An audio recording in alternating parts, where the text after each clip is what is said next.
Hello मेरे प्यारे students, I hope so कि आप लोग सब बढ़िया होंगे। तो आज की क्लास में क्या करने वाले हैं भैया, आज की क्लास में हम लोग सॉल्व करने वाले हैं एक्सरसाइज 1.3 में क्वेश्चन नंबर 7 से। तो अगर आपने पिछला क्लास अटेंड नहीं किया है तो मेक श्योर आप उसको एक बार देख लेना। उसमें हम लोगों ने question number 5 and question number 6 को अच्छे से सॉल्व किया था। ठीक है, आज के क्वेश्चन में 7, 8, 9 यानी कि ये जो पूरा सीरीज था ना 1 से लेकर 9 तक, ये कंप्लीट कर देंगे आज की क्लास में हम लोग। अब यहाँ पे जो क्वेश्चन नंबर 7 है एंड जो क्वेश्चन नंबर 8 है, ये दोनों एक दूसरे से बहुत ज़्यादा मिलता जुलता है। ठीक है, तो इसीलिए आप क्या करना, क्वेश्चन नंबर 7 को एकदम ध्यान से अच्छे से देखना ताकि क्वेश्चन नंबर 8 भी आप आराम से सॉल्व कर पाओ। तो स्टार्ट करते हैं। सबसे पहले इसको इरेज कर लेते हैं और क्वेश्चन को पढ़ते हैं। बाय द वे, इससे पहले कि मैं क्वेश्चन को पढ़ूं, मेक श्योर कि आप वीडियोस को शेयर जरूर करें अपने दोस्तों तक। वो आपके स्कूलमेट्स हो सकते हैं, राइट, क्लासमेट्स हो सकते हैं, उन तक जरूर शेयर करना ताकि वो भी अपने पढ़ाई में हेल्प ले पाए इन वीडियोस से। तो हम लोग यहाँ पे पहला क्वेश्चन पढ़ते हैं, दैट इज क्वेश्चन नंबर 7 कि there are 2 pipes in a water reservoir of our school. 2 pipes together take 11 1/9 minutes to fill the reservoir. If the 2 pipes are open separately, then one pipe would take 5 minutes more than the other pipe. Let us write by calculating the time taken to fill the reservoir separately by each pipes. क्या कहना चाह रहा है, देखो आपके school का जो tank है, वही स्कूल के बारे में बात कर रहा हूँ जिस स्कूल के स्टूडेंट्स को आपको ये वीडियो शेयर करना है, राइट। तो आपके उस स्कूल में जो टैंक है, मान लेते हैं वो टैंक को फिल करने के लिए 2 अलग अलग पाइप का यूज हो रहा है। तो एक पाइप आपका मान लेते हैं कि पाइप ए है, ठीक है, दूसरा पाइप आपका पाइप बी है। ओके, तो ये जो दोनों पाइप है, pipe A and pipe B, ये दोनों पाइप से जब वाटर जा रहा होता है ना, तो ये दोनों पाइप मिलकर आपका जो क्या कहते हैं टैंक है उसको फिल कर देता है। बट अगर किसी भी एक पाइप को ही हम लोग चलाएं, यानी मान लेते हैं कि कभी ऐसा टाइम आया जब सिर्फ इसी पाइप को ऑन किए हम लोग, यानी इस पाइप से जो आपका मोटर जुड़ा हुआ है उसी को ऑन किए सिर्फ, और इसी से सिर्फ और सिर्फ टैंक को फुल कर रहे हैं, ठीक है। या फिर कभी ऐसा सिचुएशन आता है कि हम लोग पाइप ए वाले टैंक आपका मोटर को बंद करके पाइप 2 वाले मोटर को ओपन कर रहे हैं। तो जब कभी भी ऐसा कंडीशन आता है ना, तब हमें यह पता चल रहा है कि भाई देखो, इन दोनों में से जो एक पाइप है वो टैंक को जल्दी भर दे रहा है as compared to other pipe, ठीक है। तो अब यहाँ पे हमें क्या निकालना है, हमें यह पता है कि जब दोनों पाइप ऑन रहता है, दोनों पाइप ओपन रहता है, दोनों पाइप से वाटर जा रहा होता है टैंक में, तो हमारा जो टोटल टाइम होता है, तो हमारा जो टोटल टाइम होता है वो कितना होता है, वो होता है हमारा 11/9। इसका मतलब क्या हुआ, इसका मतलब हुआ 11/9 या 99 प्लस 1 हो गया आपका 100 डिवाइडेड बाई 9। इतना मिनट्स आपका टोटल लग रहा है अगर दोनों पाइप ओपन है तब, ठीक है। अब यहां पे पाइप ए और पाइप बी, इन दोनों के बीच का रिलेशन दिया हुआ। रिलेशन क्या है कि if the 2 pipes are open separately, यानी एक पाइप ओपन है दूसरा पाइप क्लोज्ड है, तब क्या हो रहा है कि एक पाइप जितना टाइम ले रहा है ना टैंक को भरने में, दूसरा पाइप उससे 5 मिनट ज्यादा ले रहा है। तो मैं क्या बोल रहा हूं, मैं ये बोल रहा हूं कि पाइप ए को मान लेते हैं कि x मिनट लग रहा है पूरे टैंक को भरने में, ठीक है, पूरे टैंक को भरने में x मिनट लग रहा है। तो जैसे ही पाइप ए को x मिनट लगेगा पूरे टैंक को भरने में, वैसे ही पाइप बी को कितना मिनट लगेगा, x + 5 मिनट लगेगा, ठीक है ना। ऑब्वियसली क्योंकि दोनों पाइप का डिफरेंस क्या है, 5 मिनट, यानी एक पाइप अगर कली चल रहा है तो वो दूसरे पाइप से 5 मिनट पहले टैंक को भर दे रहा है। तो हमने क्या बोला कि पाइप ए जो है वो x मिनट में क्या कर रहा है, x मिनट में वो टैंक को भर दे रहा है। तो जैसी पाइप ए मैंने बोला x मिनट में टैंक को भर रहा है, तो पाइप बी अगर फास्ट हुआ पाइप ए से तो x - 5 मिनट में भर देगा, और अगर पाइप ए से स्लो हुआ तो x + 5 मिनट में भरेगा। तो क्योंकि यहाँ पे हम लोग इसको सॉल्व करने वाले हैं इस क्वाड्रेटिक इक्वेशन को फ्रेम करके, तो कॉम्प्लिकेटेड ना हो इसीलिए मैंने यहाँ पे पॉजिटिव साइन रखा, यानी x + 5 मैंने लिया। इसका मतलब ये हुआ कि ये वाला जो पाइप है पाइप ए, इसको मैं बोल रहा हूँ कि ये पाइप आपका टैंक को जल्दी भर दे रहा है, ठीक है। तो हमें क्या पता चल गया, पाइप ए अगर चलेगा तो कितना मिनट में पूरा टैंक को भर देगा, पाइप बी अगर चला तो पूरे टैंक को कितना मिनट में भर देगा। अब यहाँ पे एक ना दिमाग लगाना है, मैं बता रहा हूँ क्या दिमाग लगाना है। देखो हमें क्या बोला गया है कि उस पूरे टैंक को भरने के लिए हमें टोटल टाइम कितना चाहिए, टोटल टाइम हमें चाहिए ये वो टोटल टाइम है जिसमें वो टैंक पूरा फुल हो जाएगा। तो अब ये टैंक को इतने टाइम में फुल करने के लिए कौन कौन सा चीज को काम करना होगा, पाइप ए को काम करना होगा, right, as well as pipe B को काम करना होगा। दोनों एक साथ चल रहा है। तो अगर मैं ये पता लगाऊं कि पाइप ए जो है वो 100/9 मिनट में कितना ज्यादा टैंक को फुल कर रहा है, एज वेल एज अगर मैं ये पता लगा लूं कि पाइप बी जो है वो 100/9 मिनट में टैंक का कितना हिस्सा फिल कर रहा है, तो मैं दोनों को जब ऐड कर दूंगा तो टोटल टैंक मेरा भर जाएगा। समझिए, अगर हमारा 100/9 मिनट में पाइप ए जो है वो मान लेते हैं कि ये हमारा अगर पूरा टैंक है, इस टैंक का आपका इतना हिस्सा पाइप ए क्या कर रहा है, आपका पाइप ए जो है वो आपका 100/9 मिनट्स में इतना हिस्सा टैंक का क्या कर दे रहा है, फुल कर दे रहा है, ठीक है।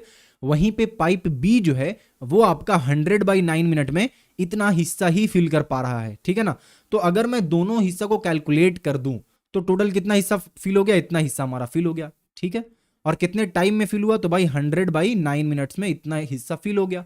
तो वही मैं यहां पे निकालना चाह रहा हूं, क्या निकालना चाह रहा हूं कि 100/9 मिनट में पाइप ए टैंक का कितना हिस्सा को फिल कर रहा है, और 100/9 मिनट के लिए अगर पाइप बी ओपन है तो वो टैंक के कितने हिस्सा को फिल कर रहा है। और अगर मैं दोनों को प्लस कर दूं तो प्लस करने से क्या होगा, प्लस करने का मतलब ये हुआ कि 100/9 मिनट के लिए पाइप ए भी चल रहा था, 100/9 मिनट के लिए पाइप बी भी चल रहा था, यानी दोनों पाइप अगर 100/9 मिनट के लिए चलेगा तो हमारा टैंक फुल हो जाएगा। क्लियर है यहां पे, चलो बढ़िया। तो हम लोग क्या करते हैं, इसको इक्वेशन में कन्वर्ट करते हैं। कैसे करेंगे, देखो मैं क्या बोला कि हमें निकालना है कि पाइप ए को 100/9 मिनट में कितना पार्ट वो फिल कर रहा है। तो पाइप ए जो है ना, यहां पे मैं लिख देता हूं पाइप ए, ठीक है।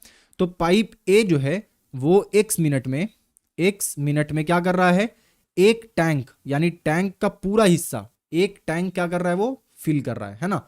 मैंने क्या बोला, टैंक को पूरा फिल करने में, टैंक को पूरा का पूरा फुल करने में पानी से पाइप ए को x मिनट लग रहा है, ये हमने माना था।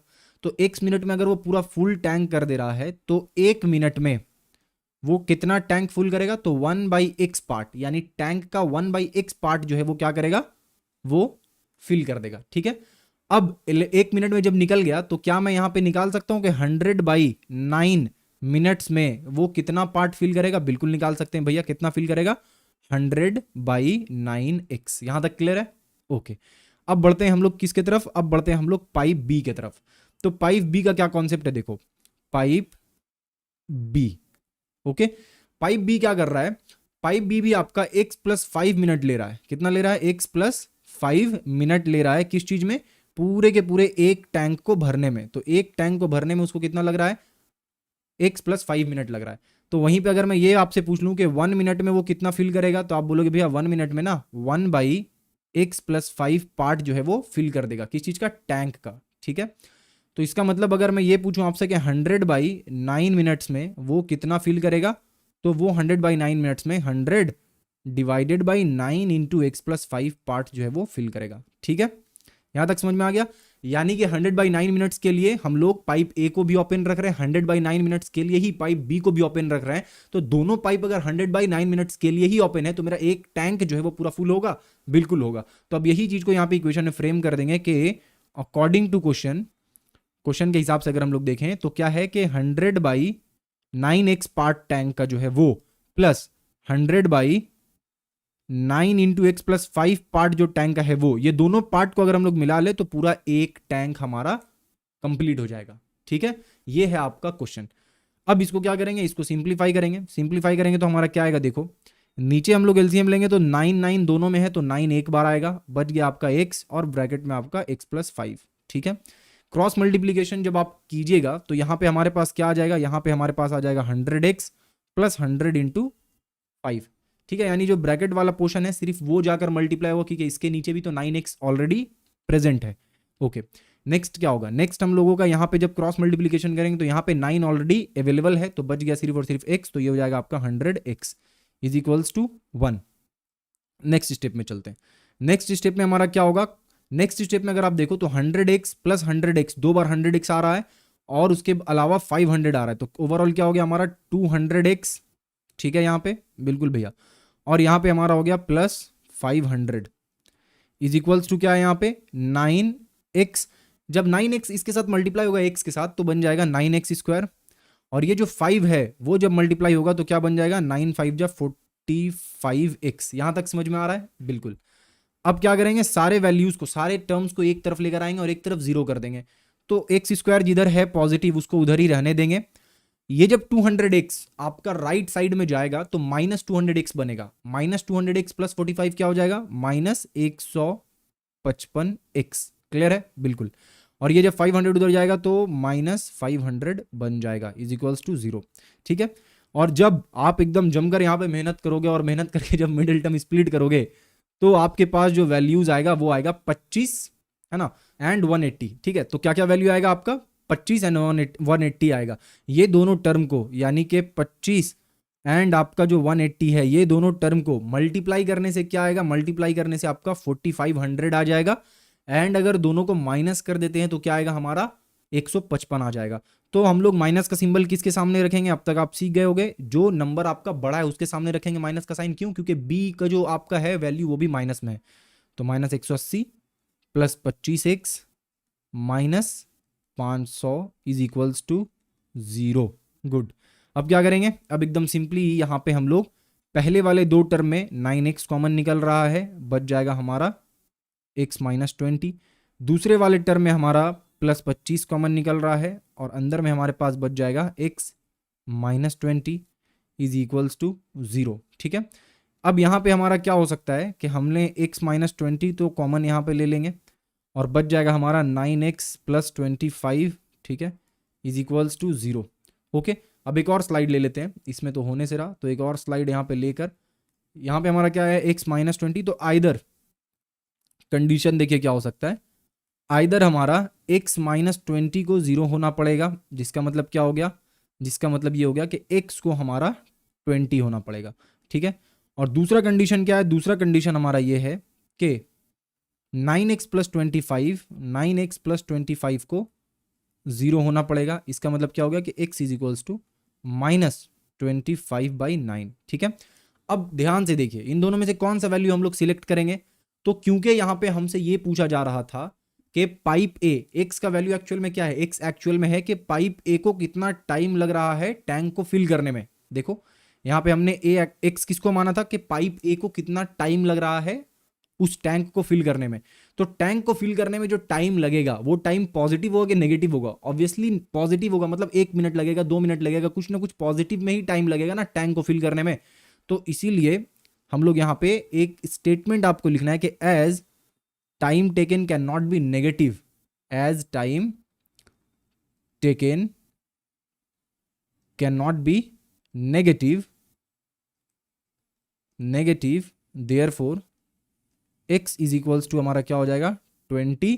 तो इसका मतलब ये हुआ कि time taken by pipe A, time taken by pipe ए कितना हो गया हमारा 20 मिनट्स। और जैसे ही पाइप ए का 20 मिनट्स हो गया तो क्या हो जाएगा हमारा, and pipe B is equals to कितना मिनट हो जाएगा। तो हम रिलेशन देख लेते हैं कि पाइप बी को कितना लग रहा था, तो पाइप बी को x प्लस 5 मिनट लग रहा था, तो पाइप बी जो है वो आपका 25 मिनट्स लगेगा। तो क्वेश्चन में जो हमसे पूछा था कि दोनों पाइप जब सेपरेटली ऑपरेट हो रहा होगा तो कितना टाइम लगेगा, तो एक पाइप को 20 मिनट लगेगा पूरा टैंक को फिल करने में, वहीं पे दूसरे पाइप को 25 मिनट लगेगा पूरे टैंक को फिल करने में। आई होप कि आपको ये वाला क्वेश्चन बहुत ही अच्छे से समझ में आ गया होगा। नाउ जो नेक्स्ट क्वेश्चन है, क्वेश्चन नंबर 8, इसको देख लेते हैं हम लोग क्या पूछ रहा है। यहाँ पे बोल रहा है कि Purna and Piyush together complete a work in 4 days. If they work separately, then the time taken by Purna would be 6 days more than the time taken by Piyush. Let us write by calculating the time taken by Purna alone to complete the work. यानी एक काम है, वो काम आपका कुछ भी हो सकता है, राइट। एक टैंक को फिल करना भी एक काम हो गया, एक 10 फीट का लंबा दीवार खड़ा करना वो भी एक काम हो गया, पूरे घर को साफ सफाई करना ये भी एक काम हो गया। तो कोई भी एक काम है जिस काम को कंप्लीट करने में अगर पूर्णा और पीयूष दोनों मिलकर वो काम कर रहा है तो 4 दिन लग जाएगा वो काम कंप्लीट करने में, ठीक है। बट अगर पूर्णा और पीयूष अलग अलग काम कर रहा है, यानी कि मान लेते हैं कि एक रूम है, उस रूम को हमने कर दिया गंदा, खुद से गंदा कर दिया, ठीक है। गंदा करने के बाद हमने पीयूष को बोला भाई रूम साफ करो, उसने रूम साफ कर लिया। अब वही रूम को वापिस से पहले जितना गंदा था वापिस से हमने उतना ही गंदा करके अब पूर्णा को बोला कि अब तुम साफ करो इस रूम को। तो अब यहाँ पे जो दोनों रूम को जो साफ कर रहा है ना, तो एक को जितना टाइम लग रहा है दूसरे को 6 दिन ज्यादा लग जा रहा है, ठीक है। ये है यहाँ पे पूरा क्वेश्चन। हमें ये बताना है कि अगर पूर्णा अकेला काम कर रहा या कर रही होगी तो उसको कितना टाइम लगेगा। तो कैसे पता करेंगे, देखो सबसे पहले हम लोग यहाँ पे लिखेंगे कि लेट, या फिर यहाँ पे लिखेंगे time taken by Piyush is equals to, आप यहां पे लिख दो कि टाइम टेकन बाई पीयूष जो है वो आपका x डेज है, ठीक है। अब मैंने आपको जो समझाया था पहले वो ये समझाया था कि क्वेश्चन में जो चीज आपसे पूछ रहा होगा you should always take that specific thing, क्या करेंगे उसको हम लोग x मान लेंगे, ये मैंने आपको बताया था, राइट। बट यहाँ पे हम लोग उस स्पेसिफिक चीज को एक्स नहीं लेके क्या कर रहे हैं, पीयूष वाले टाइम को एक्स ले रहे हैं। ऐसा क्यों कर रहे हैं भैया, देखो बता रहा हूँ। देखो यहाँ पे है कि पूर्णा वुड बी 6 days मोर, यानी time taken by Purna would be 6 days more than time taken by Piyush. तो अगर यहाँ पे हम लोग पूर्णा के टाइम टेकन को अगर हम लोग एक्स मान लेते हैं, तो जो पीयूष का टाइम टेकन होगा that will B x minus 6। ठीक है, क्यों, क्योंकि देखो क्वेश्चन में बोला है कि time taken by Purna would be 6 days मोर, यानी पूर्णा को 6 दिन ज्यादा लग रहा है, तो ऑब्वियसली पीयूष को पूर्णा से 6 दिन कम लगेगा। तो अगर हम लोग पूर्णा वाले टाइम को एक्स मान लेते हैं तो पीयूष वाला टाइम जो है that will B x minus 6। अब यहाँ पे हमारा जो दोनों अलग अलग वैल्यूज है ना, पूर्णा को कितना टाइम लग रहा है, पीयूष को कितना टाइम लग रहा है, वो आ जा रहा है नेगेटिव में, यानी एक आपका एक्स माइनस 6 है, एक एक्स है। ऐसे भी लोगे तो भी क्वेश्चन बनेगा, आराम से बनेगा, बट ज्यादा यहाँ पे नेगेटिव पॉजिटिव का साइन के चक्कर में हम लोग ना पड़े, इसीलिए मैंने पीयूष के टाइम को ही एक्स मान लिया है। तो जब पीयूष को आपका एक्स डेज लग रहा होगा, देयरफॉर टाइम टेकन बाय पूर्णा, जब पीयूष को आपका एक्स डेज लग रहा होगा तो पूर्णा को एक्स प्लस 5 days लग रहा होगा। ये चीज समझ में आया? बिल्कुल। क्यों? क्योंकि पूर्णा को पीयूष से कितना टाइम ज्यादा लग रहा है, 6 दिन ज्यादा लग रहा है। ठीक है, तो यहाँ पे एक्स प्लस 5 नहीं, एक्स प्लस 6 होगा। क्लियर है? आप पूर्णा को भी एक्स मानोगे तो फिर पीयूष का टाइम जो है वो एक्स माइनस 6 हो जाएगा। ये चीज खाली मैं यहाँ पे इसलिए बता दिया क्योंकि मैंने आपको सिखाया था कि जो चीज क्वेश्चन में पूछे उसको एक्स मान लो आप, बट यहाँ पे हम लोग थोड़ा सा उल्टा कर रहे हैं, और एट द एंड क्या करेंगे वो भी आप अच्छे से ध्यान से देखना। तो अब आगे बढ़ते हैं, अब एक एक करके दोनों का ये निकालेंगे। जैसे पिछला क्वेश्चन यानी क्वेश्चन नंबर 7 में जैसे हम लोगों ने किया था, तो मैंने आपको उसमें क्या करके दिखाया था कि एक टैंक को भरने में, पूरे एक टैंक को भरने में उसको कितना टाइम लग रहा था, x मिनट्स लग रहा था। ठीक है ना, x मिनट्स में एक टैंक भरा रहा था, तो हमने क्या निकाला था कि टोटल जो 100/9 मिनट्स था उसमें कितना टैंक भरा रहा था। एग्जैक्ट सेम यहां पे भी अप्लाई करेंगे कि पीयूष अगर x डेज में 1 यूनिट वर्क कंप्लीट कर रहा है, कितना वर्क कंप्लीट कर रहा है, 1 यूनिट वर्क अगर वो कंप्लीट कर रहा है, तो एक दिन में वो कितना काम कंप्लीट कर रहा होगा, तो एक दिन में ना भैया वो 1/x काम कंप्लीट कर रहा होगा। इसका मतलब क्या हो गया कि अगर एक रूम को साफ करना होता तो x डेज में वो पूरे रूम को साफ कर रहा होता, बट एक दिन में कितना रूम साफ करेगा, रूम का 1/x पार्ट ही वो साफ कर पाएगा। इसी तरीके से क्योंकि दोनों मिलके काम कर रहा था तो 4 दिन लग रहा था, तो हम लोग क्या पता करेंगे, हम लोग ये पता करेंगे कि पीयूष एक्चुअल में 4 दिन में कितना काम किया। तो 4 दिन में पीयूष ने 4/x वर्क किया, यानी 4/x पार्ट ऑफ वर्क उसने कंप्लीट किया। ठीक है ना, इसी तरीके से सिमिलर मैनर में अगर आप निकालोगे, सिमिलरली अगर मैं यहां पे लिख दूं सिमिलरली, तो क्या निकलेगा, यहां पे सिमिलरली लिखने के बाद अगर मैं पीयूष का तो निकाल लिया हमने, सिमिलरली अगर आप पूर्णा का निकालोगे तो आपको यह पता चलेगा कि उसका जो है वो 4 डेज में वो कितना पार्ट काम कर रहा होगा, वो 4/x प्लस 6 पार्ट काम कर रहा होगा या कर रही होगी। ठीक है, तो अब हमें क्या पता चल गया कि पीयूष को कितना टाइम लग रहा है एक पूरे वर्क को कंप्लीट करने में। हमें यह पता चल गया कि पूर्णा को कितना टाइम लग रहा है, यानी 4 दिन में पीयूष कितना काम कर रहा है, 4 दिन में पूर्णा कितना काम कर रहा है, ये हमें पता चल गया। और हमें यह भी पता है कि दोनों मिलकर अगर काम किया तो 4 दिन में एक काम कंप्लीट कर देगा वो लोग। तो अब इसी चीज को हम लोग इक्वेशन में फ्रेम कर देंगे, और फ्रेम करेंगे तो क्या निकलेगा कि अकॉर्डिंग टू क्वेश्चन, यानी क्वेश्चन के हिसाब से क्या हो रहा है कि 4/x plus 6 is equals to हमारा कितना हो रहा है, 1। ठीक है, तो इसका मतलब ये हुआ कि काम का इतना हिस्सा प्लस काम का इतना हिस्सा एक्चुअल में क्या होगा, हमारा टोटल काम हो जाएगा। ठीक है, बढ़िया। तो अब इसको क्या करते हैं, इसको पहले ही इरेज कर लेते हैं, यहां से आगे बढ़ते हैं। अब यहां पे हम लोग क्या हो जाएगा, नॉर्मल एलसीएम लेंगे, नीचे क्या आएगा x, यहां पे क्या आएगा x प्लस 6, ऊपर में क्या आ जाएगा हमारा 4x प्लस 6, सॉरी 6 नहीं, 6 4 जा 24, तो 4x प्लस 24 आ गया। इधर क्या आएगा हमारा 4x आ जाएगा, इज इक्वल्स टू क्या हो गया 1। नेक्स्ट बढ़ेंगे आगे, आगे क्या हो जाएगा 4x हमारा हो गया 8x plus 24 is equals to हमारा क्या हो जाएगा x² प्लस 6x। ठीक है ना, बिल्कुल भैया। अब आगे क्या करेंगे, x² तो वैसे ही रह जाएगा, इधर 6x है, जब 8x उधर जाएगा तो वो -2x रह जाएगा, और ये हमारा -24 इज इक्वल्स टू 0 हो जाएगा। इसका मिडिल टर्म तो आप आराम से कर लोगे, 6 4 जो 24 होता है, 6 से 2 को माइनस कर दो, 6 से 4 को माइनस कर दो तो 2 आ जाएगा। तो यहाँ पे सिंपली मैं -6 के सामने माइनस रखूंगा, क्यों, क्योंकि b जो है वो माइनस में है, इसीलिए बड़े वाले नंबर के सामने माइनस रखना होगा। तो -6x -4x -24 is equals to 0। यहाँ पे क्या करेंगे, यहाँ पे x को कॉमन लेंगे तो अंदर में क्या बच जाएगा x -6 यहाँ पे 4 -4 को कॉमन लेंगे तो अंदर में क्या बच जाएगा, यहाँ पे सॉरी यहाँ पे हम लोगों का +4 आएगा, राइट। -6 +4 आएगा, तब ना जाकर वो -2 बनेगा। तो यहाँ पे हम लोग क्या कर रहे हैं, यहाँ पे हमारे पास बाहर में आ जाएगा +4 कॉमन और अंदर में क्या बच जाएगा, x -6 बच जाएगा, ठीक है, बढ़िया, = 0, ठीक है, ओके। अब यहाँ पे मुझे मतलब अचानक से कैसे पता चला कि यहाँ पे जो है वो आपका कुछ ना कुछ गड़बड़ है, वो इसलिए पता चला क्योंकि मैंने आपको एक चीज़ सिखाया था। वो चीज़ क्या था कि अगर आपका ये वाला चीज़ यानी ये वाला चीज़ और ये वाला चीज़ दोनों अगर सेम आ रहा है, दैट मीन्स कि आप कुछ हद तक मतलब चांसेस है कि आप सही जा रहे हो। बट अगर ये सही नहीं आ रहा है मतलब आपने कहीं गड़बड़ी किया। तो अभी जब मैंने कॉमन लिया था यहाँ से तो ये चीज़ आपका नहीं आ पा रहा था, इसीलिए मुझे लगा कुछ गड़बड़ है, ठीक है ना। जस्ट आप ध्यान रखना ये चीज़, जब आप बना रहे होगे अगर यहाँ पे नहीं आ रहा है इसका मतलब पहले आपने कुछ गड़बड़ी किया है। आगे बढ़ते हैं, आगे हमारा क्या हो जाएगा, x -6 दोनों में है तो कॉमन ले लेंगे, बच गया हमारा x +4, लिख देते हैं x +4 = हमारा 0 हो गया, ठीक है।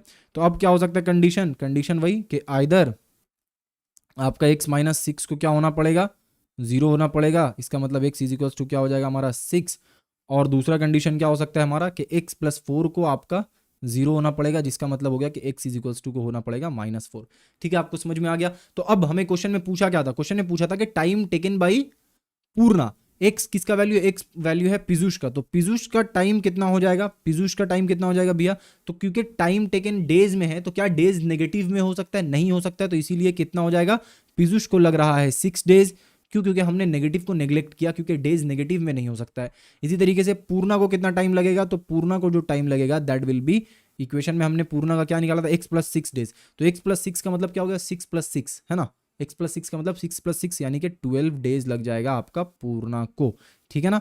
तो इसको अच्छे से आप ध्यान से देख लो कि पीयूष को लग रहा है 6 दिन, क्वेश्चन में हमसे पूछा पूर्णा को कितना टाइम लगेगा, पूर्णा को लगेगा 12 डेज, ओके। अच्छे से इसको देखना, कहीं पे कुछ कंफ्यूजन हो तो मुझे बताना, as well as most probably आपके बुक में जो पीछे आंसर दिया हुआ इसका वो शायद आपका हो सकता है गलत दिया हो, एक बार आप चेक कर लेना उसको, ठीक है। तो पूर्णा का ओवरऑल 12 दिन टाइम लगेगा, ठीक है। नेक्स्ट क्वेश्चन जो हमारा है और ये है क्वेश्चन नंबर 9। ये क्वेश्चन में क्या बोल रहा है कि if the price of 1 dozen pen is reduced by ₹6 then 3 more pens will be got in ₹30 before the reduction of the price, let us calculate the price of 1 dozen pen. तो actual में question में क्या बोल रहा है, question में ये बोल रहा है कि 1 डजन पेन का जो प्राइस है अगर उसको हम लोग 6 रुपए कम कर दें तो उसी प्राइस में हमें 3 पेन और ज्यादा मिल जाएगा, ठीक है। यानी 1 डजन पेन आपने कोई एक प्राइस में लिया होगा, 10 रुपए, 20 रुपए, 30 रुपए, 50, 40 कुछ भी एक लिया होगा ना। अगर मैं 1 डजन पेन का दाम घटा दूं 6 रुपए, यानी आपने 30 में अगर लिया हो तो मैं उसको 24 रुपए कर दूं, तो अब उसी 30 रुपए में मुझे अब 15 पेन मिल जाएगा। समझ रहे हो कॉन्सेप्ट थोड़ा थोड़ा। तो अब हम लोग क्या करेंगे, यहाँ पे देखो, हम लोग यहाँ पे नेक्स्ट एक और चीज दिया हुआ है, ओ सॉरी यहाँ पे दिया हुआ कि 30 रुपए में, है ना, मैं थोड़ा सा यहाँ पे गड़बड़ा गया। देखो एग्जैक्ट क्वेश्चन क्या बोल रहा है, एग्जैक्ट क्वेश्चन ये बोल रहा है कि 1 डजन पेन का प्राइस अगर हम लोग 6 रुपए कम कर दें तो 30 रुपए में 3 पेन और ज्यादा मिल जाएगा।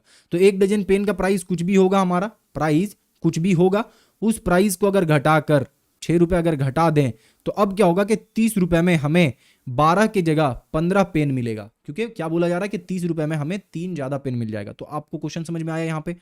अब पूछा क्या है कि हमें ये बताइए कि प्राइस घटाने से पहले 1 डजन पेन का प्राइस क्या था, ये मुझे आप बताइए। तो मैं क्या करूंगा, देखो मैं यहां पे मानूंगा कि लेट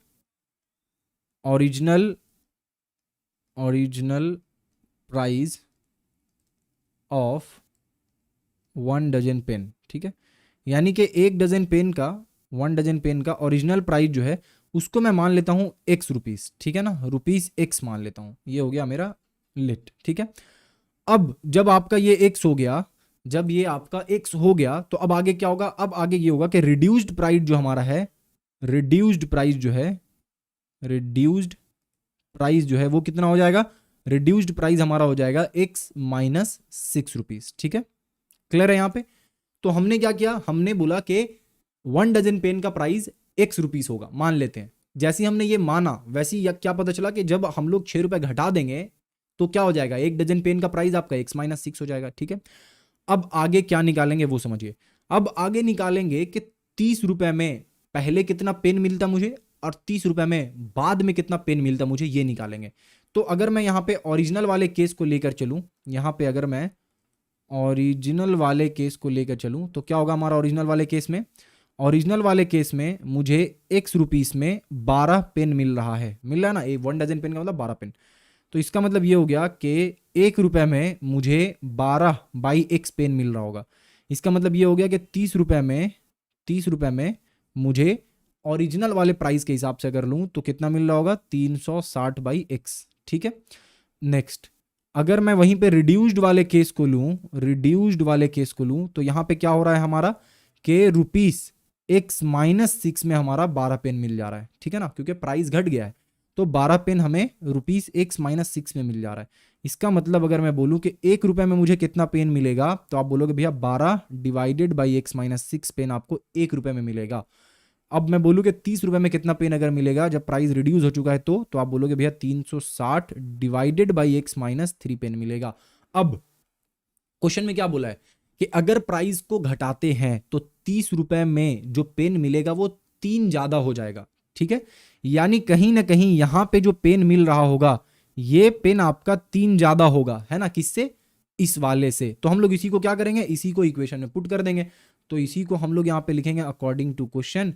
क्या बोला जा रहा है हमारा, किस केस में पेन ज्यादा है? तो 360/x-6 वाले केस में ज्यादा है। तो 360/x-6, ये जितना पेन है और ये जितना पेन है उन दोनों का डिफरेंस एक्चुअल में कितना है? एक्चुअल में 3 है। ठीक है ना, क्लियर? ओके, अब आगे बढ़ते हैं। आगे हम लोग इसको सॉल्व करते हैं। सब कुछ सही गया? बिल्कुल। तो आगे अगर सॉल्व करेंगे तो सिंपली क्या करेंगे, नीचे एलसीएम लेंगे तो हमारा क्या हो जाएगा? x इंटू x-6, ये हो जाएगा आपका 360x, ये हो जाएगा आपका -360x प्लस आपका 6 × 36 एंड 6 × 3 = 18, ये हो गया आपका 21, यानी 2160 इज इक्वल्स टू आपका 3। ठीक है यहाँ तक? ओके। नेक्स्ट क्या करेंगे? नेक्स्ट आपका ये 360x और -360x कट गया, बच गया सिर्फ और सिर्फ 2160 इज इक्वल्स टू, इसको हम लोग राइट साइड में भेजेंगे, यानी नीचे जो आपको x ब्रैकेट में x-6 दिख रहा है उसको राइट साइड में भेजेंगे तो क्या हो जाएगा हमारा? 3x² हो जाएगा माइनस 6 × 3 = 18x हो जाएगा। यहाँ तक क्लियर है? बिल्कुल। आगे बढ़ते हैं। नेक्स्ट आपका हो जाएगा 3x² माइनस 18x एंड -2160, क्योंकि हमने 2160 को राइट हैंड साइड में भेज दिया, मतलब एक साइड कर दिया, उसका साइड चेंज कर दिया, इसीलिए वैसा हुआ। ठीक है। अब 3 हम लोग जब तीनों से कॉमन लेंगे तो राइट हैंड साइड में 0/3 कट जाएगा, तो बच क्या जाएगा हमारे पास? सिर्फ और सिर्फ x² माइनस ये 6, 18 की जगह पे सिर्फ और सिर्फ 6 बच जाएगा, और ये आपका 7 × 3 = 21 और 2 × 3 = 6, 720 बच जाएगा। ठीक है यहाँ तक? बिल्कुल। अब हम लोग इसको आगे सॉल्व करते हैं। आगे यहाँ पे क्या होगा? आगे हमें यहाँ पे बेसिकली 72 को ऐसा ब्रेक करना है, 72 को ऐसा ब्रेक करना है कि ब्रेक करने के बाद जो हमारा मिडिल टर्म है ना वो 6 आए, राइट? तो एलसीएम वगैरह अच्छे से लेने के बाद, खूब मेहनत करने के बाद जो कंक्लूजन पे पहुंचोगे आप वो ये होगा कि ये जो मिडिल टर्म फैक्टर निकलेगा ना आपका वो 30 और 24 निकलेगा। क्या निकलेगा? 30 एंड 24, यानी ये वो दो नंबर है जिसको माइनस करने से 6 आ रहा है और मल्टीप्लाई करने से 720 आ रहा है। किसके सामने नेगेटिव रखेंगे? तो जो बड़ा वाला नंबर है उसके सामने नेगेटिव रखेंगे, छोटे वाले नंबर के सामने पॉजिटिव रखेंगे, क्योंकि हमारा जो रिजल्ट आना चाहिए वो बी है और बी क्या है? नेगेटिव है, इसीलिए बड़े वाले नंबर के सामने नेगेटिव रखा हमने। Is equals -720 is equals to 0। फटाफट से हम लोग क्या करेंगे? कॉमन ले लेंगे। कॉमन लेंगे तो क्या आएगा? x कॉमन लेने से x - 30 इधर आ गया। यहाँ पे हम लोग अगर +24 को कॉमन ले लें तो यहाँ क्या आएगा? x - 30 आ जाएगा। ठीक है, is equals to 0। Good. Next आगे क्या करेंगे? आगे हम लोग यहाँ पे सॉल्व करेंगे इसको फर्दर, तो क्या आएगा? आएगा हमारा x - 30 कॉमन यहाँ से निकल गया और अंदर में क्या बच गया हमारा? x + 24। ठीक है, इज इक्वल्स टू क्या हो गया? 0। यहाँ तक ठीक है? बिल्कुल। तो यहाँ पे कंडीशन जो आया है वो क्या आया है कि आइदर आपका x - 30 को 0 होना पड़ेगा, जिसका मतलब ये हो गया कि x = 30 आएगा, और दूसरा जो हमारा कंडीशन है वो क्या है कि x + 24 को 0 होना पड़ेगा, राइट? जिसका मतलब कि x = -24 होगा। अब x एक्चुअल में क्या था? तो x एक्चुअल में हमारा था ओरिजिनल प्राइस ऑफ पेन। तो ओरिजिनल प्राइस ऑफ पेन क्या हो सकता है? पॉजिटिव में होगा या नेगेटिव में होगा? आप गए 12 पेन खरीद कर लाए, तो आप मतलब आप पैसा उसको दोगे या उससे पैसा लोगे? ऑब्वियसली आप पैसा उसको दोगे। तो इसका मतलब क्या हुआ? इसका मतलब ये हुआ कि हमें पॉजिटिव वाले को कंसीडर करना है, नेगेटिव वाले को क्या करना है? नेगेटिव वाले को नेग्लेक्ट करना है, और आपको लिखना भी है कि as the price of pen can not be negative, so the value of x will be 30। ठीक है ना? तो इसको हम लोग नेग्लेक्ट कर दे रहे हैं यहाँ से। इसका मतलब क्या हो गया, इसका मतलब ये हो गया कि जो ओरिजिनल प्राइस था 1 डजन पेन का वो कितना था, वो था 30। ठीक है, आई होप कि आपको ये क्वेश्चन अच्छे से समझ में आया होगा। सबसे पहला क्वेश्चन यहाँ पे पढ़ते क्या लिखा है, the number of roots of a quadratic equation is, यानी यहाँ पे क्वेश्चन ये बोल रहा है कि क्वाड्रेटिक इक्वेशन का कितना रूट्स होता है। क्या बोल रहा है कि क्वाड्रेटिक इक्वेशन का रूट्स जो है वो कितना होता है। भाई कितना होता है क्वाड्रेटिक इक्वेशन का रूट्स, तो हम सबको पता है कि क्वाड्रेटिक इक्वेशन का रूट्स जो है वो आपका 2 होता है, राइट। तो कौन सा ऑप्शन करेक्ट होगा, ऑप्शन नंबर बी करेक्ट होगा। नेक्स्ट क्वेश्चन में बढ़ते हैं। नेक्स्ट क्वेश्चन हम लोगों का बोल रहा है कि if ax square plus b x plus c is equals to 0 is a quadratic equation then, यानी अगर हमारा ये जो इक्वेशन दे रखा है, कौन सा equation, ax square plus b x plus c is equals to 0, ये अगर क्वाड्रेटिक इक्वेशन है देन इनमें से कौन सा कंडीशन जो है वो करेक्ट है। ठीक है, यानी कौन सा कंडीशन को फॉलो करना ही होगा। तो देखिए हम लोग जानते हैं कि अगर b इज इक्वल्स टू 0 हो जाता है, ठीक है, b इज इक्वल्स टू 0 हो जाता है तो हमारा इक्वेशन क्या रह जाएगा, ax square plus c is equals to 0 रह जाएगा। क्या ये क्वाड्रेटिक इक्वेशन है, हाँ भैया ये क्वाड्रेटिक इक्वेशन है। अगर c इज इक्वल्स टू 0 हो जाता है तो हमारा इक्वेशन क्या रह जाएगा, तो हमारा इक्वेशन रह जाएगा ax square plus b x is equals to 0। क्या ये क्वाड्रेटिक इक्वेशन है, हाँ ये भी क्वाड्रेटिक इक्वेशन है। लेकिन अगर हमारा a इज इक्वल्स टू 0 हो जाता है तो हमारे पास इक्वेशन क्या बच जाएगा, b x plus c is equals to 0। क्या ये क्वाड्रेटिक इक्वेशन है, नो भैया this is not a quadratic equation. अगर मैं बोलूँ क्यों क्वाड्रेटिक इक्वेशन नहीं है, तो आपको पता है कि मैंने आपको बताया है कि क्वाड्रेटिक इक्वेशन होने के लिए आपका जो इक्वेशन का डिग्री है वो 2 होना चाहिए, यानी मैक्सिमम पावर हाईएस्ट पावर 2 होना चाहिए। इस वाले इक्वेशन में हाईएस्ट पावर 2 है, इस वाले में भी हाईएस्ट पावर 2 है, बस इस वाले में हाईएस्ट पावर जो है वो 1 आ रहा है, that is x to the power 1 जो कि b के साथ है, राइट। तो इसीलिए इन तीनों में से कौन सा जो है वो सही होगा, तो भाई अगर ऊपर वाले को क्वाड्रेटिक इक्वेशन होना है देन ये सी वाला कंडीशन को फॉलो करना होगा, that is a should not be is equals to 0। अगर a इज इक्वल्स टू 0 हो गया तो एक्स स्क्वायर का पोर्शन वहां से 0 हो जाएगा, दैट मीन्स कि वो लीनियर इक्वेशन बन जाएगा। आई होप कि आपको समझ आया हो। नेक्स्ट क्वेश्चन में बोला जा रहा है जो कि 10a.3 है, the highest power of the variable in a quadratic equation is. तो एक क्वाड्रेटिक इक्वेशन में हाईएस्ट पावर क्या होता है वेरिएबल का, तो देखो एक क्वाड्रेटिक इक्वेशन कैसा दिखता है, स्टैंडर्ड फॉर्म लिखते हैं x square plus b x plus c is equals to 0। अब इस इक्वेशन में जो आपका हाईएस्ट पावर है वो कितना है भाई, तो हमें यहाँ पे जो हाईएस्ट पावर दिख रहा है दैट इज जो हमें यहाँ पे डिग्री दिख रहा है वो कितना है, वो है 2, that is x to the power 2।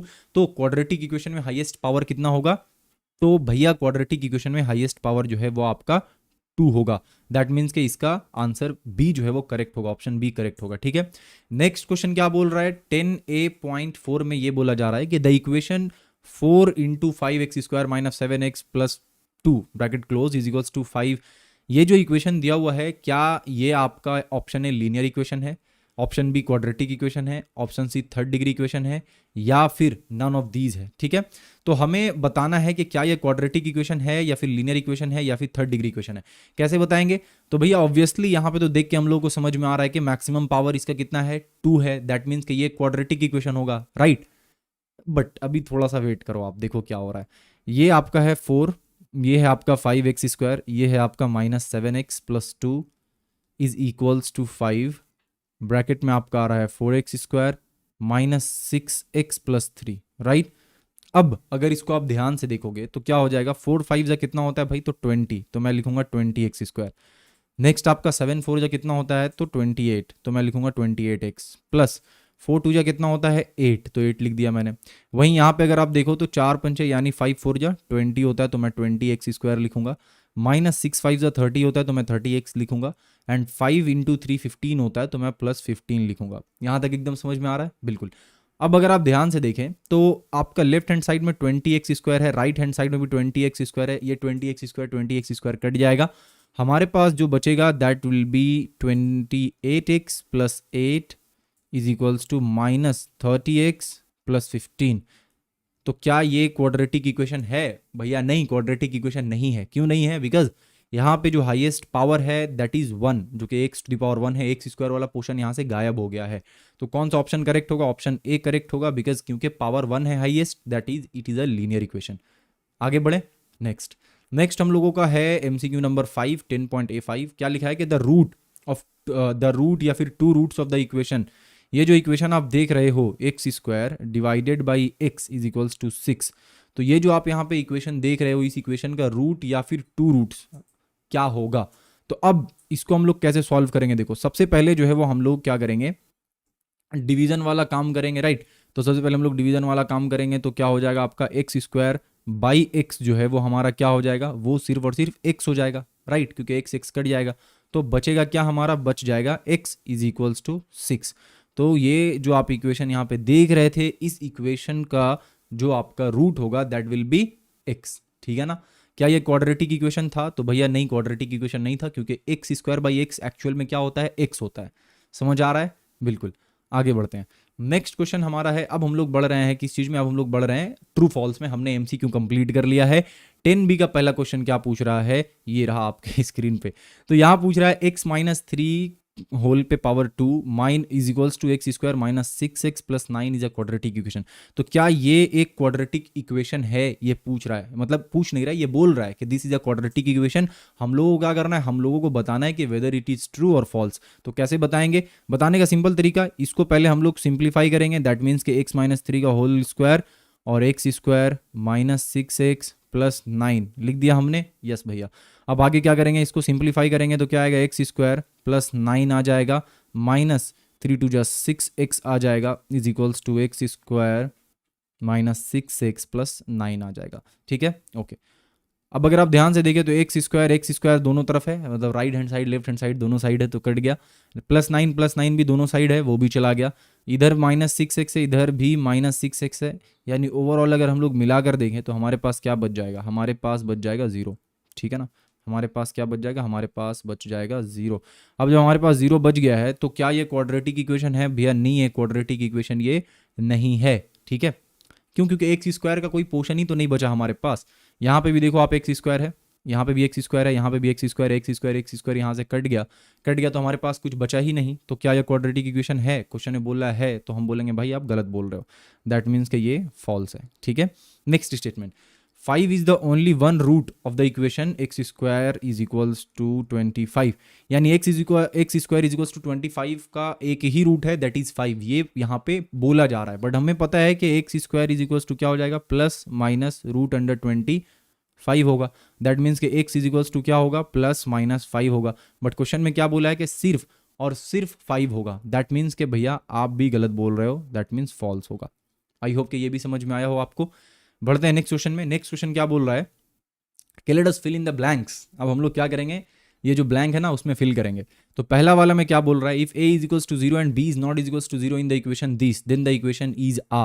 तो अगर ये जो इक्वेशन हमें दिख रहा है ax square plus b x plus c is equals to 0, अगर इस इक्वेशन में b का वैल्यू 0 नहीं है but a is equals to 0 हो जाता है, दैट मीन्स कि ये हो जाएगा 0 plus b x plus c is equals to 0।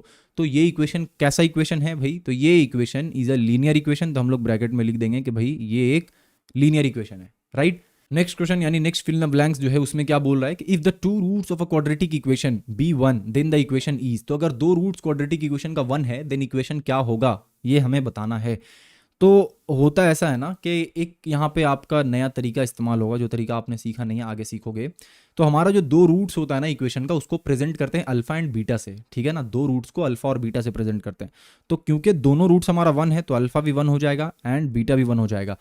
अगर आप नहीं पता ये सब क्या हो रहा है, आने वाले जो क्लासेस हैं यानी कि एक्सरसाइज 1.5 से पहले हम लोग ये चीज़ सीखेंगे अच्छे से, ठीक है। तो अभी बस ध्यान में रखो क्या हो रहा है। तो अल्फा इज इक्वल्स टू 1 है, बीटा इज इक्वल्स टू 1 है। अल्फा बीटा क्या है, कुछ नहीं है, just they are the roots of equation, ठीक है। यानी दो रूट्स होता है ना, हमने दोनों का नाम दे दिया, एक का अल्फा नाम दे दिया, एक का बीटा नाम दे दिया। तो अब अगर आपके पास अल्फा और बीटा दोनों है ना, तो आप you can frame the quadratic equation. कैसे, देखो क्वाड्रेटिक इक्वेशन फ्रेम करने का तरीका ये है कि एक्स स्क्वायर माइनस ब्रैकेट में आपको अल्फा प्लस बीटा लिखना है और यहाँ पे एक्स लिखना है प्लस अल्फा इंटू बीटा लिखना है, ठीक है, इज इक्वल्स टू 0। ये जो आप यहाँ पे देख रहे हो इक्वेशन, इस इक्वेशन में अल्फा एंड बीटा यानी दोनों रूट्स का वैल्यू जब आप पुट करोगे ना, you will get the desired equation.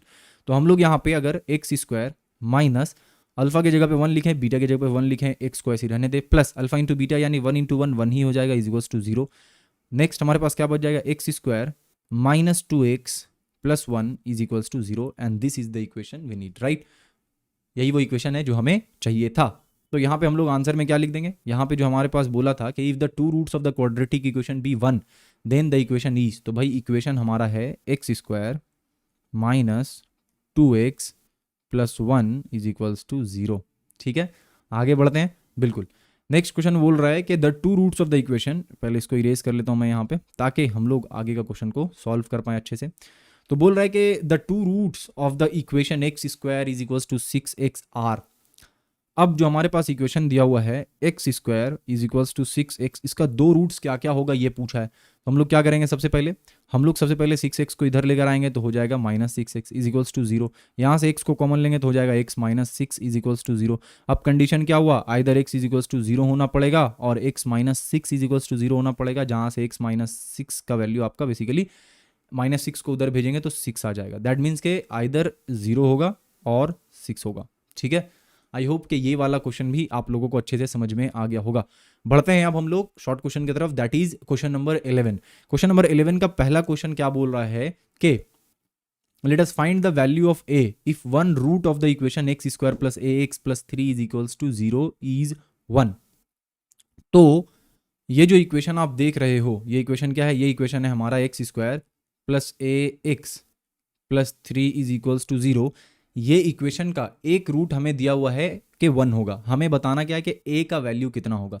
तो हम लोग सिंपली क्या करेंगे, जब कभी भी ऐसा आपको क्वेश्चन दिया रहे ना तो आप डायरेक्ट x का वैल्यू को पुट कर दो। तो हम लोग यहाँ पे अगर x का वैल्यू को पुट करेंगे that means putting x is equals to 1। Basically यहाँ पे अगर आप देखो तो आपके पास दो अलग अलग वेरिएबल्स दिख जा रहा है, एक a है एक x है।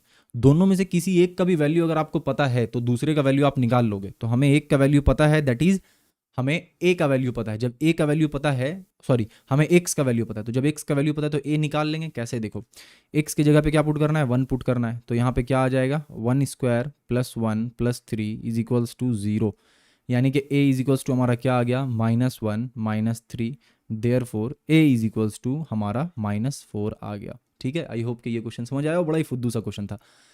नेक्स्ट क्वेश्चन क्या है हमारा, 11 इज इक्वल्स टू 2, मतलब 11.2 में लिखा है कि let us write the value of the other root if one root of the equation is 2। मतलब ये हुआ कि ये जो इक्वेशन आप देख रहे हो यहाँ पे that is x square minus 2 plus b x plus 6 is equals to 0, ये जो इक्वेशन आप देख रहे हो, if one root of this equation is 2, यानी इस इक्वेशन का एक रूट अगर 2 है then find the other equation. तो फाइंड द अदर रूट, तो अदर रूट यानी कि x का दो वैल्यू होगा, एक वैल्यू दिया हुआ दूसरा वैल्यू पता करना है। अब यहां पे ध्यान से देखो, हमें x का एक वैल्यू दे रखा है, हमें x का दूसरा वैल्यू पता करना है, लेकिन यहाँ पे क्वेश्चन में एक नया टर्म है दैट इज b। तो पहले क्या करेंगे ना, पहले जो हमारा x का वैल्यू दिया हुआ है उसको पुट करेंगे x की जगह पे, तो b का वैल्यू पता चलेगा। जब b का वैल्यू पता चलेगा तो एक्चुअल में जो इक्वेशन है क्वाड्रेटिक इक्वेशन वो हम लोगों को पता चल जाएगा। ठीक है, जब एक्चुअल वाला क्वाड्रेटिक इक्वेशन पता चल जाएगा तो हम लोग दूसरा वैल्यू निकाल लेंगे। क्या बोल रहा हूँ देखो, अभी यहाँ पे मैं लिखता हूँ कि putting x is equals to 2, यानी कि x का वैल्यू 2 पुट करते हैं अगर इस इक्वेशन में तो क्या हो जाएगा, 2 स्क्वायर माइनस 2 माइनस, पहले ब्रैकेट होगा, ब्रैकेट में आपका 2 प्लस b और x की जगह पे हमारा क्या होगा 2 प्लस 6 इज इक्वल्स टू 0। इसको सिंप्लीफाई करना है, आराम से कर लेंगे। ये रहा आपका 4, ये रहा आपका माइनस 2 जा हो जाएगा 4 और minus 2b plus 6 is equals to 0। Next आपका क्या हो गया, ये 4 कट गया, बच गया हमारा क्या, बच गया हमारा कि minus two b is equals to -6। That means के b इज इक्वल्स टू 3। यहाँ तक समझ आ रहा है, बिल्कुल। अब हम लोग क्या करेंगे, अब हम लोग यहाँ पे लिखेंगे कि x square minus 2 plus b x plus 6 is equals to 0। अब इस इक्वेशन में हमें b का वैल्यू पता है, b वैल्यू पुट करेंगे, ये एक standard form of quadratic equation बनेगा, सॉल्व करेंगे x का दूसरा वैल्यू मिलेगा। तो यहाँ पे हम लोग क्या लिखेंगे, यहाँ पे हम लोग लिखेंगे कि putting b is equals to 3। तो जब b is equals to 3 put करेंगे तो क्या हो जाएगा, एक्स स्क्वायर माइनस 2 प्लस 3 हमारा होता है 5, मैं 6 लिख रहा हूँ, 5x plus 6 is equals to 0। Easily middle term factor हो जाएगा हमारा, क्या आएगा आपका -3x माइनस 2x, यानी 3 2 6 हो गया, प्लस 6 भी आ गया और 3 2 5 भी आ गया, यानी -5 भी आ गया, दोनों काम हो गया हमारा। ठीक है, नेक्स्ट हम लोग क्या करेंगे, इसको कॉमन लेंगे तो हमारा x -3 बच जाएगा and then we will take -2 as common, then we get x -3। That is equals to 0। Next हम लोग क्या करेंगे, दोनों साइड में हमारा x-3 है दोनों टर्म में, तो x-3 कॉमन आ जाएगा, अंदर में बच जाएगा x-2। तो हमारा क्या हो जाएगा कि आइदर x-3 को 0 होना पड़ेगा, दैट मीन्स कि x इज इक्वल्स टू 3 होगा, और x-2 को 0 होना पड़ेगा, दैट मीन्स कि x का वैल्यू 2 मिलेगा। तो ऑलरेडी हमें एक वैल्यू पता है कि x का 2 होगा, तो दूसरा वैल्यू हमारे पास क्या बच गया, दूसरा वैल्यू हमारे पास बच गया, यानी कि जो अदर रूट है वो हमारा क्या रह गया, वो आपका हो गया है 3। ठीक है, आई होप कि ये क्वेश्चन आपको समझ में आया हो। ऐसा क्वेश्चन रहेगा तो इसको इसी तरीके से सॉल्व करना है, मतलब आपके पास एक रूट्स दिया हुआ है, दूसरा रूट पूछ रहा है, बट क्वेश्चन में एक और एक्स्ट्रा वेरिएबल है, तो पहले उस एक्स्ट्रा वेरिएबल का वैल्यू पता कर लेंगे। नेक्स्ट क्वेश्चन बोला जा रहा है 11.3 में कि let us write the value of the other root if one root of the equation is this. Again एकदम सिमिलर क्वेश्चन 11.2 की तरह है ये भी। तो हम लोग पहले क्या करेंगे, अब तो आपको आ गया होगा, 2x² plus kx plus 4 is equals to 0 लिख दिया हमने।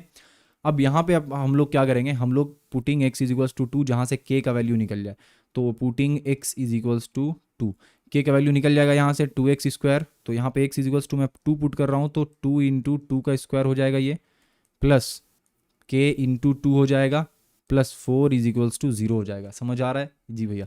तो 2 2 4 इंटू 2 कितना होता है भाई, 8 होता है, 8 लिख दिया हमने, प्लस 2k लिख दिया हमने, प्लस 4 इज इक्वल्स टू 0 हो गया। गुड। अब यहाँ पे 2k इज इक्वल्स टू क्या हो जाएगा, -8 4 12, k इज इक्वल्स टू क्या हो गया हमारा -6। यहाँ तक क्लियर? जी भैया बिल्कुल क्लियर है। अब आगे चलते हैं, यहाँ पे हम लोग अगेन वही इक्वेशन को लिखेंगे, 2x² plus kx plus 4 is equals to 0, but this time क्या करेंगे, we will put the value of k। तो हम लोग क्या लिखेंगे कि putting k is equals to -6। अब आगे क्या होगा देखते हैं। तो जैसे ही हम लोग k इज इक्वल्स टू -6 यहाँ पे पुट करेंगे तो क्या आ जाएगा, -6x आ जाएगा, प्लस 4 इज इक्वल्स टू 0 आ जाएगा। ठीक है, अब क्या करेंगे, इसका मिडिल टर्म करेंगे, तो 4 2 जा 8 आ रहा है हमारा, 4 2 जा 8 आ रहा है, और यहाँ पे जो ब्रेक होगा वो भी आपका 4 2 में ब्रेक हो सकता है, यानी -2 -4 आपका -6 आ रहा है बिल्कुल, और -2 -4 मल्टीप्लाई करेंगे तो +8 भी आ जाएगा। ठीक है, तो -4x -2x plus 4 is equals to 0। Common क्या आएगा हमारा, पहला वाले में 2x कॉमन आ गया तो x -2 बच गया, दूसरे वाले -1 कॉमन आ गया, तो हमारा -1 नहीं -2 कॉमन लेते हैं, -2 कॉमन आ गया, तो हमारे पास x -2 बच गया इज इक्वल्स टू 0। नाउ अब क्या बचा हमारे पास, अब बच गया 2x -2, ये ब्रैकेट में हमने ले लिया, x -2 यहाँ पे रह गया। ठीक है, इज इक्वल्स टू 0। अच्छा, इसको अच्छे से समझने के लिए ऐसे नहीं लिख के आप हमेशा ऐसा लिखा करना, दोनों में x -2 है तो हमने पहले x -2 को कॉमन ले लिया, एंड देन हमारे पास 2x -2 बच गया रिमेनिंग इज इक्वल्स टू 0। अब क्या हो सकता है भैया, हमेशा वही जो करते आ रहे हैं यहाँ पे कि आइदर x -2 को 0 होना पड़ेगा, दैट मीन्स कि x इज इक्वल्स टू 2, और दूसरा कंडीशन जो हमारा पॉसिबल है वो है कि 2x -2 इज इक्वल्स टू 0 होना पड़ेगा, दैट मीन्स कि x इज इक्वल्स टू -2 उधर जाएगा 2 हो जाएगा, x इज इक्वल्स टू 1। ठीक है, तो हमें एक तो ऑलरेडी वैल्यू दिया हुआ था, एक वैल्यू दिया हुआ है जो कि 2 है, तो जो अदर रूट होगा वो क्या होगा भाई, तो जो आपका अदर रूट होगा दैट विल बी 1। ठीक है, क्लियर है बिल्कुल। Next question 11.4, late us write the equation if the difference of a proper fraction and it's reciprocal is 9/20। Question में ये बोल रहा है कि हमें आप इक्वेशन फ्रेम करके दें, अगरचे क्या हो रहा है कि difference of a proper fraction, एक प्रॉपर फ्रैक्शन और उसके रेसिप्रोकल का डिफरेंस दिया हुआ है। कैसे करेंगे हम लोग, तो हम लोग यहां पे बोलेंगे कि लेट द प्रॉपर फ्रैक्शन, तो अगर हम लोग बोल दें कि प्रॉपर फ्रैक्शन जो है वो आपका क्या है, x है। ठीक है, तो देयरफॉर द रेसिप्रोकल क्या हो जाएगा, रेसिप्रोकल हमारा क्या हो जाएगा, reciprocal is equals to 1/x हो जाएगा। राइट, रेसिप्रोकल का मतलब क्या हो गया, जस्ट उसका उल्टा, यानी x है तो 1/x, 1/x है तो x। क्वेश्चन में क्या बोला है कि दोनों का जो डिफरेंस है यानी x - 1/x जो है दैट इज 9/6, खत्म, 9/20। बस यही हमें यहाँ पे फ्रेम करना था, बहुत ही ईजी सा क्वेश्चन था ये। नेक्स्ट क्वेश्चन और लास्ट क्वेश्चन हमारा एक्सरसाइज 1.3 का, और इसमें क्या बोला जा रहा है कि let us write the values of a and b if the two roots of the equation are this and this. अब इस केस में थोड़ा डिफरेंट हो गया, पहले वाले दो केस में हमारे पास 11 पॉइंट जो भी था हमारे पास क्वेश्चन, उसमें क्या था कि x का एक वैल्यू दिया हुआ था एंड x का दूसरा वैल्यू पूछ रहा था। यहाँ पे क्या हो रहा है कि हमारे पास x का दोनों वैल्यू दिया हुआ है। ठीक है, एक्स का दोनों वैल्यू दिया हुआ है, लेकिन इक्वेशन में दो एक्स्ट्रा वेरिएबल्स डाला जा चुका है, एक है आपका ए, दूसरा है आपका बी, और दोनों का वैल्यू निकालना है। अब क्या करेंगे, देखो इसी इक्वेशन में x का वैल्यू, आपका पहला वाला वैल्यू पुट करके a और b के टर्म में एक इक्वेशन निकलेगा, फिर दूसरे वाले वैल्यू डालेंगे तो फिर से a और b के टर्म में एक इक्वेशन निकलेगा, तो हमारे पास दो अलग अलग इक्वेशंस आ जाएगा। उन दोनों इक्वेशंस को क्या करेंगे हम लोग, सब्ट्रैक्ट करके वैल्यू निकालेंगे। देखो क्या बोलना चाह रहा हूं मैं, यहाँ पे हम लोग लिखेंगे, यहाँ पे हम लोग क्या लिखेंगे कि ax², वन सेकेंड, तो ये रहा आपका ax² plus bx plus 35 is equals to 0। ये है, हम लोग क्या बोल रहे हैं, हम लोग बोल रहे हैं कि putting x is equals to -5, तो x का वैल्यू -5 पुट करके देखते हैं क्या होता है। x का वैल्यू -5 पुट करेंगे तो हम लोग को क्या मिलेगा, -5 का होल स्क्वायर मिलेगा, प्लस b अगेन x की जगह पे -5 प्लस 35 इज इक्वल्स टू 0। यहाँ तक क्लियर है जी भैया। अब ये -5 का स्क्वायर क्या होता है भैया, 25 होता है, तो 25 ए लिख दे रहे हैं। यहाँ पे हमारा जो है वो बाहर में क्या आ जाएगा, -b आ जाएगा, -5 भी आ जाएगा, तो हम लोग यहाँ पे -5b लिख देते हैं, राइट। नेक्स्ट क्या होगा हमारा, नेक्स्ट ये -5b हो गया, ये हो गया आपका प्लस 35 इज इक्वल्स टू 0 हो गया। अब अगर आप देखो तो सब में 5 कॉमन है, 5 कॉमन ले लेंगे तो क्या आ जाएगा, a माइनस ये जो 5b है ना, वो सिर्फ और सिर्फ क्या बच जाएगा, ये 25 जब कॉमन लेंगे 5 तो हमारे पास बच जाएगा 5a, क्या बच जाएगा, 5a बच जाएगा। यहाँ पे हमारे पास सिर्फ और सिर्फ b बच जाएगा, और यहाँ पे प्लस आपका 7 बच जाएगा, इज इक्वल्स टू 0 हो गया, ठीक है। और इसको अगर हम लोग सारे वैल्यूज़ को यानी वेरिएबल्स को एक तरफ रखें, कांस्टेंट को एक तरफ करें, तो ये हमारा बन गया इक्वेशन नंबर 1। ओके, अब हम लोग क्या करेंगे आगे देखिए। नेक्स्ट हम लोग यहाँ पे अगेन लिखेंगे ax² plus bx plus 35 is equals to 0, but this time हम लोग क्या करेंगे, x का वैल्यू को -7 पुट करेंगे, ठीक है ना। तो putting x is equals to -7। अब जब x is equals to -7 put करेंगे तो a -7 का whole square plus b bracket में -7 प्लस 35 इज इक्वल्स टू 0। यहाँ तक ठीक है, ओके।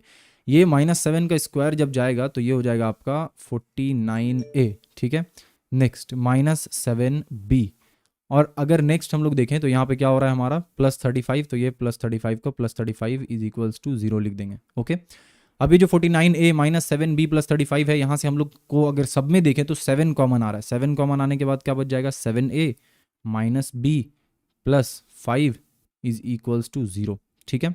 नेक्स्ट क्या करेंगे, नेक्स्ट हम लोग यहाँ पे 7a -b is equals to -5, ये बन गया हमारा इक्वेशन नंबर 2, राइट। तो अब हमारे पास इक्वेशन नंबर 1 है, इक्वेशन नंबर 2 है, और यहाँ पे जो दो अलग अलग टर्म है जिसका वैल्यू हमें नहीं पता है, that is a and b, दोनों को निकाल लेंगे। कैसे निकालेंगे, देखो हम लोग एक स्लाइड ले लेते हैं, एक्स्ट्रा एक स्लाइड यहाँ पे ले लेते हैं, और लेने के बाद हम लोग क्या लिखेंगे, सब्ट्रैक्टिंग 1 एंड 2। तो इक्वेशन 1 और 2 को सब्ट्रैक्ट करेंगे। देखो पहला वाला जो दूसरा वाला जो इक्वेशन है उसमें a का वैल्यू बड़ा है तो उसको पहले रख देते हैं हम लोग, that is 7a - b is equals to -5, and जो दूसरा इक्वेशन है उसमें हमारा है 5a, तो 5a हमने लिख दिया है, -b इज इक्वल्स टू -7, ठीक है। अब क्या करेंगे, जस्ट हमें साइन चेंज करना है, तो इसका साइन चेंज, क्योंकि माइनस कर रहे हैं ना, तो जो पॉजिटिव है वो नेगेटिव में होगा, जो नेगेटिव है वो पॉजिटिव में आ जाएगा, तो जस्ट यहाँ पे साइन चेंज हो जाएगा इस तरीके से, क्लियर है बिल्कुल। अब ये 7 - 5 जो है वो हमारे पास क्या बचेगा, 2a बच जाएगा, और ये आपका प्लस माइनस क्या हो जाएगा, कट जाएगा, इज इक्वल्स टू हमारे पास क्या बचेगा, 2 बचेगा। दैट मीन्स कि a का वैल्यू हमारे पास क्या बच गया, 1, तो हमने a का वैल्यू निकाल लिया। अब क्या करेंगे, अब हम लोग जो है ना putting a is equals to 1 in किसी भी इक्वेशन में आप डाल दो, यानी इक्वेशन 1 या 2 में आप डाल दो, काम हो जाएगा। मैं इक्वेशन 1 में डाल देता हूँ, तो इक्वेशन 1 हमारे पास क्या था, 5a, तो a की जगह पे मैं क्या डालूंगा, a की जगह पे मैं 1 डालूंगा, ठीक है ना। 1 डाल दिया मैंने, माइनस b को ऐसे रहने दूंगा, इज इक्वल्स टू -7 हो जाएगा। अब ये क्या हो गया, 5 - b इज इक्वल्स टू -7, यहाँ तक क्लियर है बिल्कुल। अब अगर मैं b को उधर भेज दूं और इधर 7 को लेकर आऊं तो क्या बचेगा, 12, दैट मीन्स के b का वैल्यू क्या आ गया, 12, ठीक है ना। तो ये था इस क्वेश्चन का सोल्यूशन, यानी a इज इक्वल्स टू 1 आया, b इज इक्वल्स टू 12 आया। आई होप कि आपको ये एक्सरसाइज 1.3 का सोल्यूशन बहुत ही अच्छे से समझ में आया हो और मज़ा आया हो देखने में। हमने एक्सरसाइज 1.1, 1.2, 1.3 सॉल्व कर लिया। इसमें जितना भी कॉन्सेप्ट था वो सारा भी हमने सीख लिया। अब नेक्स्ट क्लास से हम लोग स्टार्ट करेंगे एक्सरसाइज 1.4 और सीखेंगे कि what is Sridhar Acharya formula और उसको यूज करके how to solve a quadratic equation, right. तो आप सब्सक्राइब करके रखना ताकि नोटिफिकेशन आपको पहुंचे, एज वेल एज जो है वो आप जो है कॉन्सेप्ट के कम्युनिटी से जुड़े भी रहो। मिलते हैं आपसे नेक्स्ट क्लास में, तब तक के लिए अपना ढेर सारा ख्याल रखिए। Thank you.